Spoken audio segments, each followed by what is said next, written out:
Zack Snyder's Justice League. Wow, the husband and wife team discussed the epic, which is Zack Snyder's Justice League. Is it not one of the best, if not the best, superhero films made? What is? Okay, so this is what WW84 needed to save the franchise. We break the film down, what makes it worth watching, and more. Okay, so the Justice League that we saw right in the theater, right? With Josh Whedon. Josh Whedon. Okay, do you remember what happened to me when we went to see it in the theater? I fell asleep. That's right.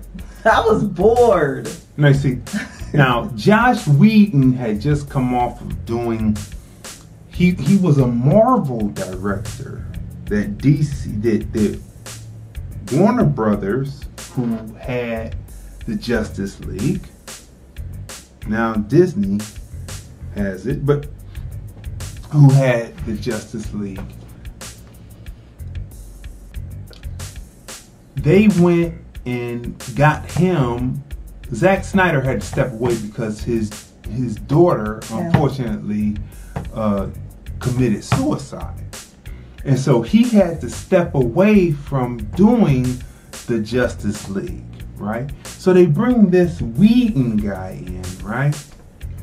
And so he has his Justice League, and let's just say that can I say that it was compared? It was trash. Let me jump in for 1 second and say something, right? Okay, so according to... Well, let's go through the cast. Okay, before we get to the cast, right? Forbes magazine, right? They interviewed Roy Fisher. Right. And according to Roy Fisher, he plays Cyborg in the Justice League. So, Roy Fisher, the black character who plays Cyborg. Right. You seen Zack Snyder's version of the Justice League. But before we get to that, I know I'm trying to set it up for you. Okay. Well, the crew had nothing to do with Josh Whedon. No, I'm not saying that. I'm saying that Zack Snyder. You've seen Zack Snyder's version, right? But if you even remember Whedon's version from 17, I mean, it's a miracle that you even remember. It's like night and day. Right. And so what was happening? Remember we talked about why it took so long for them over at Marvel to bring Black Panther out. Right. It's best-selling Marvel movie of all time. Right. They seem to keep pushing it back because they wanted to prove that one of the Caucasian movies, one of the Caucasian superheroes could make as much money as Panther did, right? And they kept pushing it back and they kept pushing it back. It seemed like when Stan Lee died, just appears this way. When Stan Lee died, Marvel was taken over because there was a company change. And Marvel was taken over by what I'm only looking at what I'm looking at, by white supremacists. It was because Stan Lee was an open type of guy. You see, we're in a white supremacy system, but not all white people practice white supremacy. You know, there's different degrees to what some white people are, right? Stan Lee was one who believed in equity and equality for all people, right? It seemed that after he died, this changed, right? And so this is where we are. So looking at where this Whedon guy comes from, it is not unbelievable. It's very believable what Fisher has to say about how he treated cast members on the set. So go ahead. Let's see. Well, the cast and crew were told that Zack Snyder had handpicked Josh to finish the film for him, which wasn't true. Mm-hmm. So, you know, that's just an example of the situation during that period when Snyder left the film. Mm-hmm. And so, yeah. Keep going. What did Fisher have to say? Well, because this definitely gives credence to what we were looking at and just surmising, but this brings it into more clearer focus, and then you can make the decision. Well, you know what? After we saw the film, right? No, I'm talking about how Marvel was acting, because he's a Marvel director. No, what I'm saying is after we saw the Justice League the other night, Zack Snyder's. Okay. Everything makes sense now. Okay. You know? So, what Ray Fisher was saying and what you and other people were saying about the environment. Mm-hmm. And so according to the Newswire, at news.avclub.com, replacement director Josh Whedon, according to Ray Fisher, because Ray Fisher was interviewed. The cyborg. He plays the cyborg. He plays the cyborg, October 2020, right? So he said that Josh Whedon was gross, abusive, unprofessional, and completely unacceptable in his treatment of his cast and crew.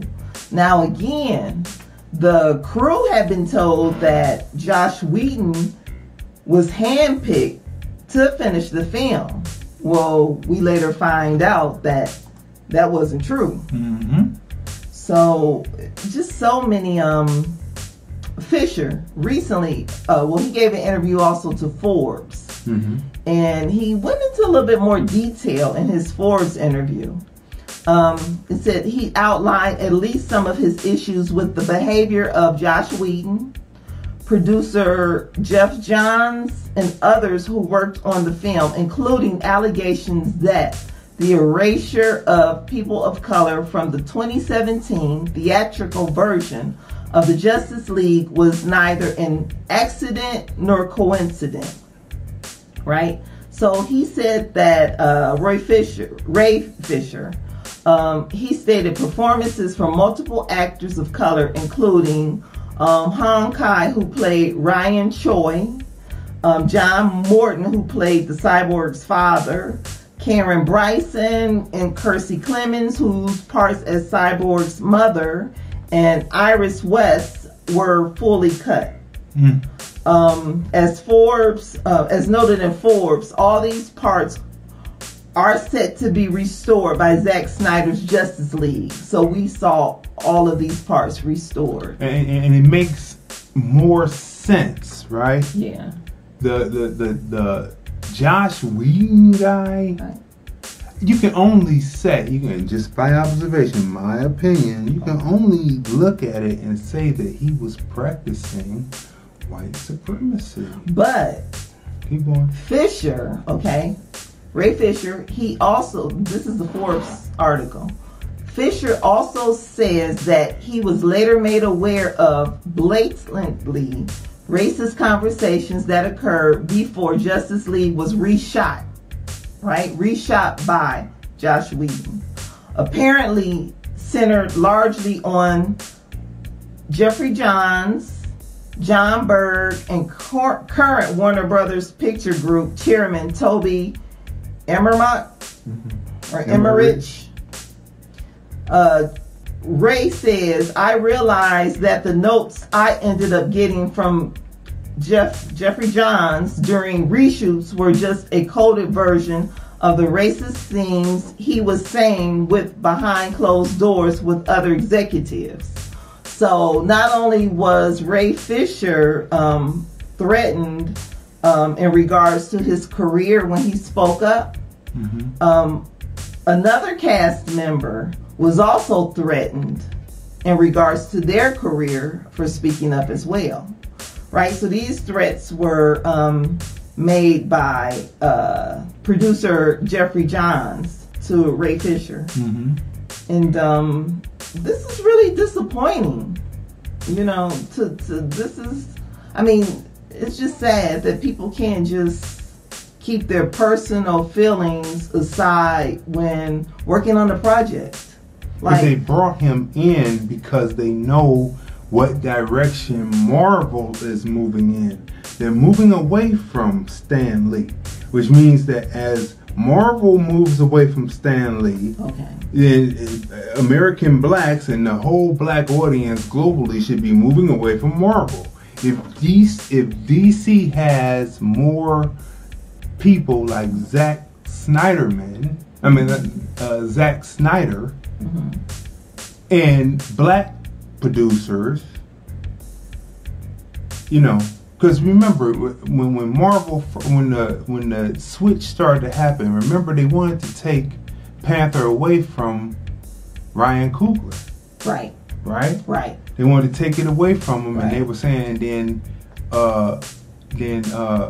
Chadwick said that if he wasn't writing and directing, he wasn't playing in it. Right. So they automatically slow Black Panther down. Right.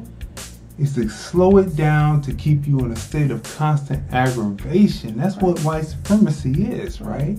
And when you understand what the moves are, so these people who were the executives over at Warner Brothers, they saw the cut on Zack's film. They saw the cut on Zack's version of the film. And they said, well, he's giving stardom to these black stars. The story is really centering around Cyborg.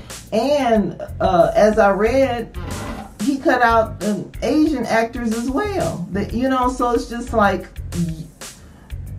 Zack Snyder's film represents the world, right? That's right. So it's multicultural. That's right. Like in the real world. Right. But for some reason, the Josh Whedon version, they just didn't want what reflects the real world. But the thing about it is I found that I stayed awake. Why? Because it was full of action. And the Wonder Woman that I saw in this version kicking ass, I would have liked to see.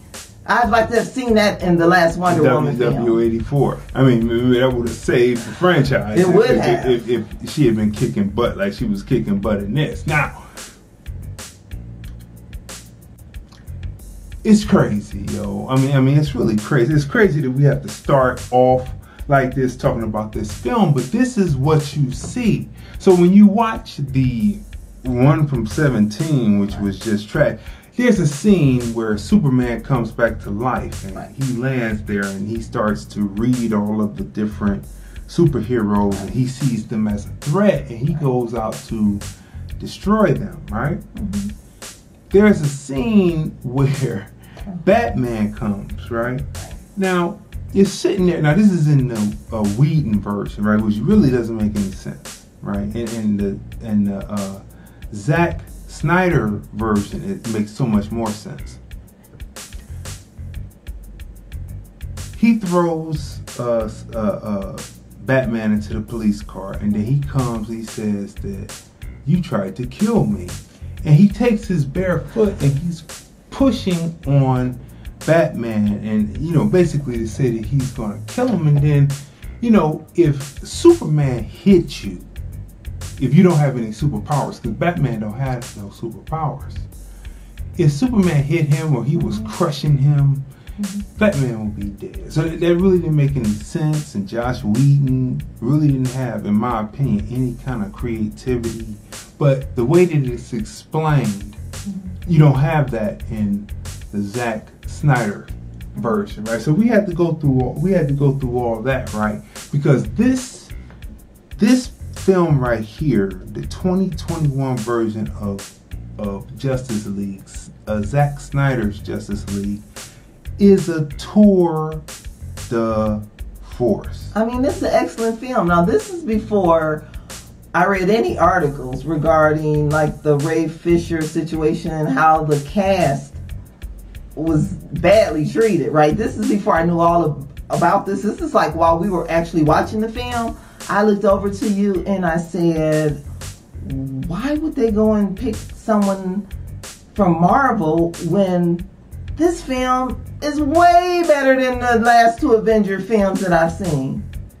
You know, it's better than any of the Avenger films that I've seen. So how do you go like backwards? Not as equal to Panther, but better than any of those. Right, I'm just saying, Panther stands out. That's Ryan Coogler. That's right. So Panther stands out. Right. And then everybody, all the other films, they were basically the say no and all that. That was garbage. Right. Garbage. So like this film, like I said, I fell asleep in the theater. So, you know. The original one. 2017. This one, I was like wide awake. It was just action nonstop. And not just action, right? The dialogue was great. It was interesting. It kept me awake. I was engaged. They were emoting, great acting. Like Wonder Woman was not to be messed with. She was like kicking ass, as well as all of the other characters. And it just made sense. And in the middle of the full story of the Justice League was introduced Cyborg and his full backstory, because you know Wonder Woman's backstory. Right. You know Batman's backstory. You know Superman's backstory. You know Aquaman's backstory. Right? So you're introduced to Cyborg. Right? And you get his backstory. You know, Papa Pope. Okay, yeah. He's always into something. You know, he was the one who first put Skynet online in the Terminator film. Papa Pope.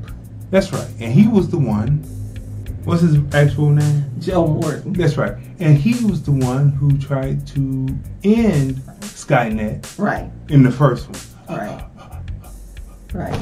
So he's always into something. Right. Olivia's father. Always into something. On Scandal. That's right. Working at the Smithsonian Institute. Right. Doing much of like what he's doing in this film, right? Right. Except for he's a scientist developing new technologies and using ancient technologies to move the society forward. And he stumbles across a box. And the box enables him to save his son. And it is a story about a family, the disjointedness of father and son relationship, and how in the end, through sacrifice, everything is made right. And so it's a beautiful piece. It is. Right within there, and you're introduced. So really, Cyborg is actually the star of this piece, and Josh Whedon wiped all of that out and made him a secondary role, like a step and fetch it, right? Which lets you know that is, in my opinion, that is white supremacist. Now, so what makes this movie superior? What makes this a superior superhero film? You know, up there with Panther. And I would say up there with Shazam. Because I thought Shazam was going to be campy, but it was actually really, really good. Suicide Squad. Really, really good. What's all in common? Multicultural themes.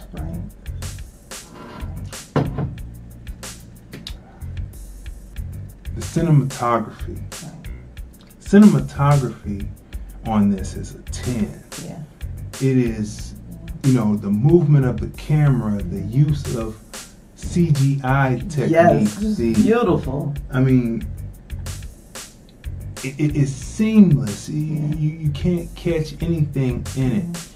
The plot line, through line, introducing you to all of the characters again. Now, this is where Zack Snyder changes the story, because remember, in Batman versus Superman, Batman kills Superman.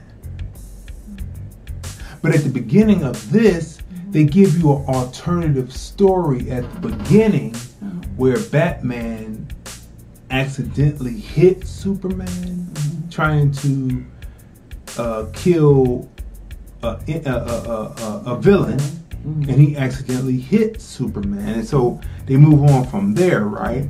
So I mean, it's really interesting how they retell this story, because it wouldn't have made any sense. Right. I would have been trying to kill you too if you had tried to kill me and I came back to life. Right. Right? Why would you bring me back to life? Because you know I'm going to kill you as soon as I get a chance. But anyway, look. Ohio's own Superman. That's right. So the through line storyline, the change up, and then reintroducing you to all the characters, and then within the ensemble cast, introducing you to Cyborg and his backstory. That's a 10, right? Character development, right? Introducing you to the characters, and then making them arc in this film, because some were reluctant, others were with it, and then how they arc in the film. The character arc, which I'm going to get to next. Character arc and the character development and character arc, both of those are 10, because the characters arc at the right time. Certain superhero comes back at the right time, and it's a conclusion that would have been worth the money in the theater. Right. The wardrobe, beautifully done. You see 6 different Superman outfits. Yeah, you do. Right. That was nice. That scene was nice. Right. Then you're introduced to Flash. Right. Not so much of the extent that you were introduced to Cyborg with the backstory, but you get enough of his story of where he is as an adult, and you know that his father is somewhere that he's trying to figure out how to get his father liberated. I'll say that. That's and he wants his father to be proud of him. That's right, he does. And so that's a 10. Everything about this film is a 10. The pacing, which is important. It's important not to put people to sleep when they're watching the film. It's like it was enough sentiment, enough romance. Like in the Joss Whedon version, they take you when Superman flies off. Then it takes you to a whole scene where he's sitting there in the cornfield, and they stay with that forever. But what happens in Zack Snyder'S version is it goes right back to the action. And you're right back at Papa Pope. Yeah. I mean, like, that's one of the problems that I had with the last Wonder Woman film. Like, if I want to see romance, I will watch a romance film. I want to see action. They've been trying to weave that in, because Panther was so well paced. It had the romantic aspect. Yeah, but they didn't drag it out. But they had the romantic aspect between he and Nyong'o's character. Right. And they had the playfulness of him at being a king with his mom. And, you know what I mean? And then they had time to show you his kingly duties of fighting it out.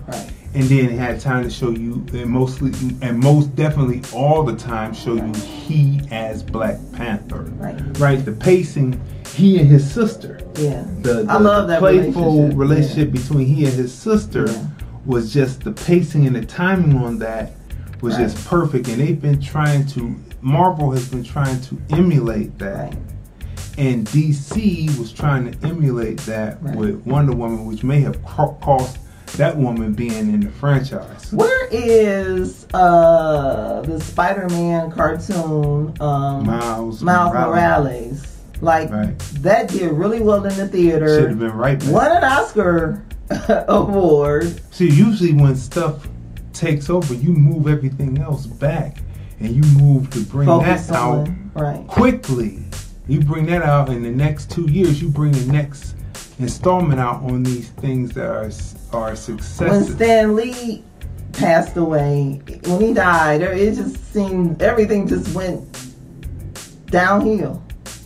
Like, the stupid decisions seem to they're being made. They're being made because they choose to practice white supremacy. Just my opinion, just looking at it. But this is a DC film, Justice League. Great film. Justice League. So what would you give Justice League? Definitely a 10. Number one, I stayed awake from beginning to end, right? For everything you said, like the action, like the CGI, right? The acting, the pacing, of course the costumes, right? I just love the acting, like the molding. It was one scene, right, where it's just like the facial features just told it all. The one scene where Cyborg's father. No, not that one. The one with is it lightning? Flash lightning? Flash. Oh yes. When he's running towards. When he's speeding fast and he sees that Superman can see him, and Superman is tracking him, and he's like, "Oh my God!" That was a great scene.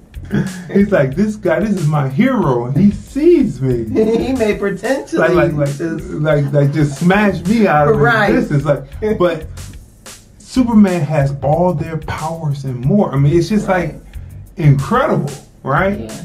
So you give it a, what would you give? Definitely a 10. So definitely, I give it, for everything that we talked about, for Zack Snyder bringing it from out of the white supremacy abyss and bringing it and putting it, restoring it back to its the glory that it would have been under him if his daughter unfortunately hadn't committed suicide, hadn't passed on. Right. Because Zack Snyder, I mean, his film, like, he had everyone. He had, it doesn't matter, he had Caucasians, he had black, Asians, Latinos, it was just a beautiful film, and everyone working together, working to put together this beautiful piece of art. That's right. And that's what art is. That's right?